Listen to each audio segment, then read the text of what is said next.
আসসালামু আলাইকুম সবাইকে। এইচএসসি 26/22 কি অবস্থা তোমাদের? আজকে আমি কথা বলবো এইচএসসি 26/22 এর কি করণীয় শেষ মুহূর্তে এই কাজগুলো করলে ইনশাল্লাহ তুমি তোমার যে কাঙ্ক্ষিত লক্ষ্য ওটাতে পৌঁছাতে পারবা। ঠিক আছে? তো তোমার প্রথমেই করতে হবে, যেহেতু তোমার 15 দিন সময় আছে, লাস্ট সময়ে তোমার যতটুকু সময় আছে, ঠিক আছে, সারাটা ক্ষণই তোমাকে পড়তে হবে। প্রথম পয়েন্ট হচ্ছে সারাটা দিনই তোমাকে পড়তে হবে। দেখো, সারাটা দিন, ঠিক আছে, একটা সময় গ্যাপ দেওয়া যাবে না। যখনই টাইম পাও পড়বা, ঠিক আছে।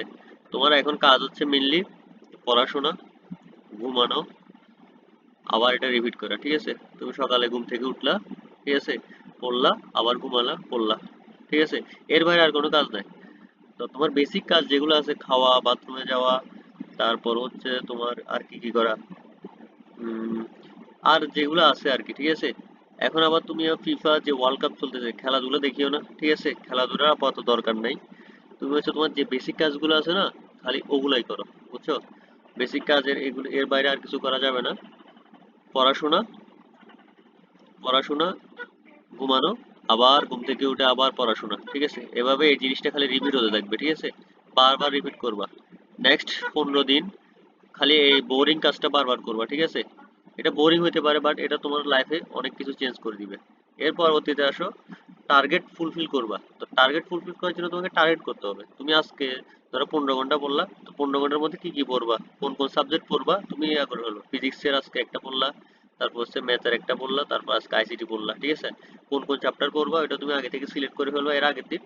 আজকে এই টার্গেট, আজকে 15 ঘন্টা পড়বো, এই 15 ঘন্টার মধ্যে এই তিনটা সাবজেক্ট তোমাকে, সাবজেক্টের তিনটা চ্যাপ্টার শেষ করতে হবে, ঠিক আছে। এটা হচ্ছে তোমার টার্গেট ফুলফিল, ঠিক আছে।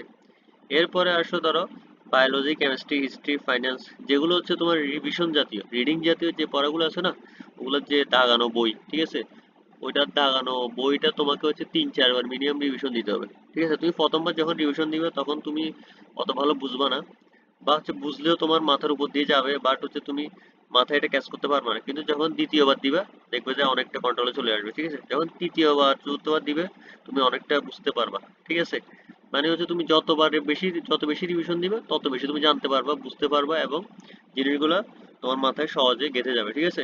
সো যেগুলো হচ্ছে তোমার দাগানো বই পড়ার জিনিস, বেশিরভাগ হচ্ছে বায়োলজি, ঠিক আছে। সায়েন্সের বায়োলজি হচ্ছে খুবই ক্রুশিয়াল একটা জিনিস, ঠিক আছে।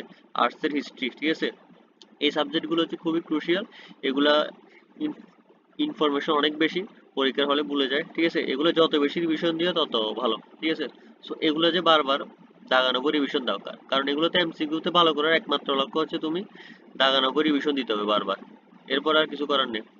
পরবর্তী হচ্ছে repetition is greater than everything. তুমি এখন যাই করো না কেন, তোমাকে রিপিট করতে হবে বারবার, ঠিক আছে। তোমাকে একটা ম্যাথ করছো, ও একটা টাইপ করছো, ওই টাইপের ম্যাথগুলো বারবার রিপিট করতে হবে, ঠিক আছে। তুমি হচ্ছে যে প্র্যাকটিস করতেছো, বারবার জিনিসগুলো প্র্যাকটিস করতে হবে, ঠিক আছে। ওই যে দাগানো বই বারবার রিভিশন দিচ্ছ, ঠিক আছে। এই সবগুলো হচ্ছে রিভিশন বা রিপিটেশন, সবই একই কথা। প্র্যাকটিস, রিপিটেশন, রিভিশন, সবগুলো একই কথা। তো সবকিছুর উপর এখন তোমাকে হচ্ছে রিপিটেশন, ঠিক আছে, রিপিটেশনটা ঠিক রাখতে হবে। এরপরে আসি ইম্পর্টেন্ট টপিক। তোমাকে হচ্ছে ইম্পর্টেন্ট টপিকগুলো পড়তে হবে। এখন তুমি হজবরল পড়ে লাভ নাই, ঠিক আছে। তুমি দেখিও আমার চ্যানেলে একটা আইসিটির সাজেশন আছে, ওইখানে আমি কি কি বলছি দেখবা। ধরো আইসিটি, ধরো তৃতীয় চ্যাপ্টার, এটা সবার জন্য আছে। তৃতীয় চ্যাপ্টারে তুমি সব পড়ার দরকার নেই, ঠিক আছে। তুমি ধরো বাইনারি অ্যাডার, ঠিক আছে, ফ্লিপ ফ্লপ মুভমেন্ট, রেজিস্টার, এগুলো পড়ার দরকার নেই। তোমাকে পড়তে হবে গেট, তারপর পড়বা হচ্ছে যে সংখ্যা পদ্ধতি, ঠিক আছে, নাম্বার সিস্টেম, এগুলো পড়তে হবে, ঠিক আছে। যেখান থেকে তোমার একটা সিকিউ বা দুইটা সিকিউ মাস্ট আসবে, ওগুলো পড়তে হবে। তুমি এমন জিনিস কেন পড়বা যেখান থেকে তুমি কখনো আসেনি? এই জন্য তোমাকে নিজে নিজে কোশ্চেন অ্যানালাইজ করতে হবে। তো তোমরা যদি কেউ কোশ্চেন অ্যানালাইজ করতে এখন যদি সময় না পাও, আমার সাজেশন ফলো করতে পারো। আমার থ্রেডস অ্যাকাউন্ট আছে, ওইখানে আমি সবগুলো সাবজেক্টের সাজেশন দিয়ে দিছি। আমি লিঙ্ক দিয়ে দিব কমেন্টে, তোমরা এখান থেকে চেক করতে পারো, একেবারে সব সাবজেক্টের সাজেশন পাবা। এরপর আসে focus board CQ and MCQ, ঠিক আছে। তুমি এখন টেস্ট পেপারে এক্সট্রা কোনো এমসিকিউ সলভ করার বা সিকিউ সলভ করার দরকার নেই, অনলি বোর্ড ফোকাস করো, ঠিক আছে। বোর্ডের যে সিকিউ গুলো আছে না, এমসিকিউ গুলো আছে না, অনলি এগুলো ফোকাস করো। আর যে টাইম থাকে, এমসিকিউর যে বিভিন্ন কলেজের, ভালো ভালো কলেজের যে এমসিকিউ গুলো আছে, ওগুলো ফলো করো, ঠিক আছে। লাস্ট সময় অনলি বোর্ডের সিকিউ এবং এমসিকিউ, কারণ পরীক্ষায় রিপিট করবে এগুলো থেকে, অথবা এগুলো যে টাইপ গুলো আছে না, টাইপ গুলো থেকে তোমার রিপিট করে দিবে। পুরোপুরি না আসলে মোটামুটি এগুলো থেকে রিপিট করে দিবে। এবার আসো ন্যাপ, রেস্ট, প্রপার স্লিপ, ঠিক আছে। তুমি যদি এখন ভালোভাবে না ঘুমাও, ঠিক আছে, যদি অসুস্থ হয়ে যাও, তাহলে পরীক্ষা লিখবা কি? আগে তো তোমাকে সুস্থ থাকতে হবে, ঠিক আছে? সুস্থ থাকলে যে তুমি ভালোভাবে তুমি পড়তে পারবা, ভালো রেজাল্ট করতে পারবা। আর পড়ার মাঝে মাঝে রেস্ট নিবা, ঠিক আছে? রেস্টটা খুবই গুরুত্বপূর্ণ। তোমার রেস্ট নিতে হবে। আর ন্যাপ, তুমি যখন অনেক বেশি পড়বা 4-5 ঘন্টা, তুমি একটু ন্যাপ নেওয়ার চেষ্টা করবে 10-15 মিনিটে, ঠিক আছে? ন্যাপ বলতে 10 থেকে 15 মিনিট স্লিপ বা 25 মিনিট স্লিপ সর্বোচ্চ, ঠিক আছে? এর বেশি হলে কিন্তু এটা আবার স্লিপ হয়ে যাবে, ডিপ স্লিপ হয়ে যাবে, ঠিক আছে? ন্যাপ হচ্ছে 10 থেকে 25 মিনিট। সাইন্টিফিক্যালি এটার অনেক ব্যাখ্যা আছে, ঠিক আছে? আপাতত তুমি জাস্ট এটা একটু ঘুমিয়ে তুমি আবার এটা রিসেট করে আবার পড়ালেখা করতে পারবা, ঠিক আছে? এবার আসো, পাস্ট তুমি একেবারে বাদ দিয়ে দিবা, ফিউচারে কি কি করবা বাদ দিয়ে দিবা, বর্তমান প্রেজেন্ট নিয়ে থাকবা, ঠিক আছে? তোমার সবকিছু হচ্ছে তোমার প্রেজেন্ট নিয়ে, বুঝছো? তোমার পুরা সবকিছু নির্ভর করতেছে প্রেজেন্টের উপর। পাস্টে কি করছো, গত 2 বছর কি কি পড়ালেখা করছো, এগুলো ম্যাটার করে না। তুমি পরীক্ষায় কমন আসবে কিনা এটাও ম্যাটার করে না, ঠিক আছে? তুমি বর্তমান এখন পড়তেছো কিনা ওইটাই ম্যাটার করে, ঠিক আছে? দয়া করে বর্তমানকে একটু বেশি ফোকাস দাও, ঠিক আছে? বর্তমানের সময়গুলোকে কাজে লাগাও, ঠিক আছে? এই সময়টা চলে গেলে এগুলো ফাস্ট হয়ে যাবে, তখন আর কিছু করার থাকবে না, ঠিক আছে? আর যদি বর্তমান খারাপ হয়, ফিউচারও খারাপ হবে, ঠিক আছে? তো বর্তমানকে বেশি সময় দাও। এরপর আসো, SSC result is directly related to your life. SSC রেজাল্টটা খুবই গুরুত্বপূর্ণ। যদি একবার এটা হাত থেকে ফসকে যায়, ঠিক আছে, তুমি অনেকগুলো সুযোগ থেকে বঞ্চিত হবা। সো এইচএসসি রেজাল্ট কোনোভাবেই তুমি এটা খারাপ করা যাবে না, ঠিক আছে? এটা ভালো করতেই হবে, ঠিক আছে? তুমি পাস করো বা এ প্লাস পাও, যার যে লক্ষ্য ওই লক্ষ্যে পৌঁছাইতে হবে, কিছু করার নাই, ঠিক আছে? কারণ হচ্ছে যে এইচএসসি রেজাল্ট তোমার হচ্ছে যে পরবর্তী অ্যাডমিশনের জন্য খুবই কাজে দিবে, এবং এটা এসএসসি থেকেও খুবই গুরুত্বপূর্ণ, ঠিক আছে? তো এইচএসসি তোমাকে ভালো করতেই হবে। সব কথা শেষ কথা, keep going, never give up, ঠিক আছে? হাল ছাড়া যাবে না, ঠিক আছে? শেষ মুহূর্তে হাল ছাড়া যাবে না।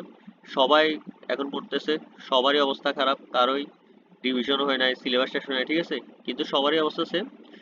ওদের থেকে তোমাকে ভালো করতে হবে, তোমার এইচএসসি তে ভালো করতে হবে, এবং অ্যাডমিশনে তো ওরাই হচ্ছে তোমার কম্পিটিটর।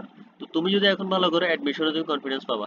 সো কিপ গোয়িং, ঠিক আছে? তোমার এখন বোরিং লাগবে, বোরিং কাজগুলো প্রতিদিন করতে হবে। আজকে পড়ছো, ঘুমাইছো, টায়ার্ড হইছো, আবার সকালে উঠছো, আবার পড়তেছো, আবার ঘুমাবা, টায়ার্ড হয়ে ঘুমাবা, আবার পড়বা, উঠবা, পড়বা, ঠিক আছে?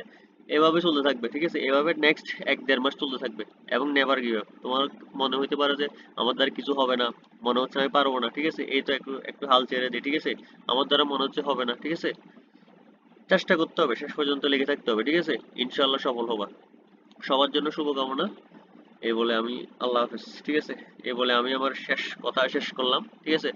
নেভার গিভ আপ, এটা তুমি কখনোই কি হাল ছাড়তে পারবে না, ঠিক আছে? হাল ছাড়া যাবে না। তো সবার জন্য শুভকামনা রইল।